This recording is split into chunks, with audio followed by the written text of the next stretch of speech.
many who live in the city, every time they flush or use any type of plumbing, they never really think of the process that goes behind it.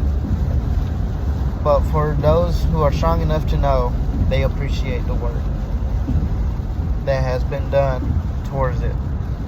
Many people think of plumbers or your dad, fixing up a loose sink, but they never really know the system that goes unnoticed by many.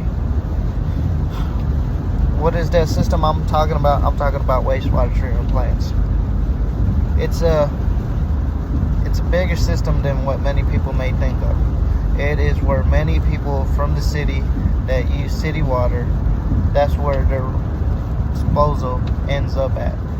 And what it does is gets all the matter that is collected through the city and is able to sort them between the actual H2O towards the matter. And what that matter does is it is breaking down by some by chemical and some by bacterial.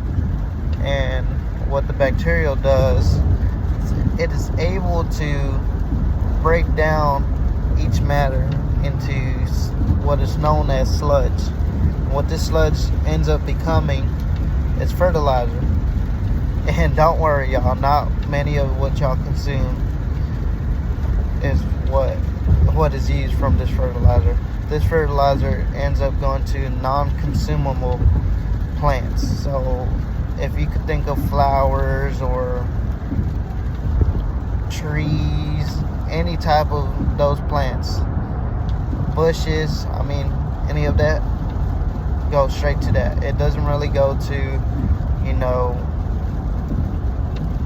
corn or any of that. That is more of a natural basis. But we tend to use our natural fertilizer as a different basis. What does it take to build one of these plants and work?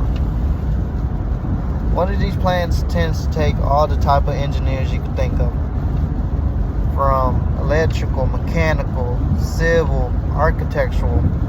It all takes them all, and it all brings them to one table, and you're able to build it. What it does is brings all the piping, all the lines, everything, all that takes. And most of these wastewater treatment plants in the United States are government paid jobs. What many subcontractors and contractors do is do bids for these jobs. So many of our tax paying money goes into these wastewater treatment plants. So if you could think of any company that is around you, it tends to do some sort of job for a wastewater treatment plants. I could think of Nucor in South Carolina. Many may be familiar of them. They end up making rebar for the concrete buildings that we make of. There's some belts for like NASCAR around here. They actually do the turning belts for some of our motors that go into the fan. There's so many things that go into a wastewater treatment plants that go unnoticed, and it creates many jobs. I can think of, we go through 10 to 15 truckers a day that come to our job site.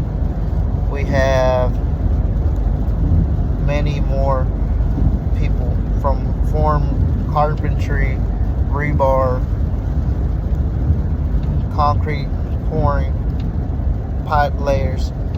It is such a necessity and such a income for many of our people, and many of the people around it survive off of it. And the number one thing about it is job security.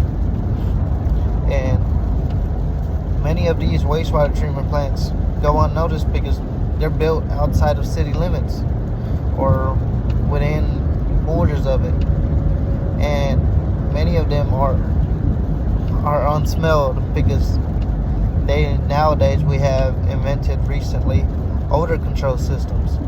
And what it does, if you could think of a cup and you could put any type of smell on it and just put a cap on it. And that's what it is. It's literally a cap on these huge tanks filled with matter. And what they are able to do as well is put a snorkel in it, and it goes through a system and takes out all the methane.